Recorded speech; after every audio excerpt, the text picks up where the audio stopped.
What's up mga bes? So ngayong araw sinamahan ako ng aking bebe sa Linear Tower sa Makati. Shout out nga pala sa mga tropa kong nag-invite sa amin dito sa Linear. Sana all naka-condominium. Sabado nga ngayon at para matanggal ang stress natin ay nag-basketball tayo. At dahil tapos na yung laro namin, ayan, tuturuan ko kayo ng mga basic moves ng basketball. Una ay ito ang basic layup. Ginagamit ito kapag dyan lang sa kanto nagbabasketball. Ito naman ay ang layup ng mga pogi tulad ko.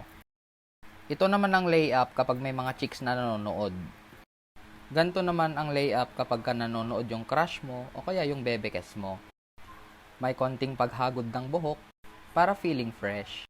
Etong shoot naman na to ay combination ng aking idol na si Chicken Curry at si King Kong James. At napagod na nga ako sa kakalaro ng basketball kaya habang nagpapahinga, tumuhog-tuhog muna ako dito. At dahil nga hindi ako marunong, umupo na lang kami. Tapos pinagbasdan ko yung magandang bebe ko. Yun lang, bye-bye.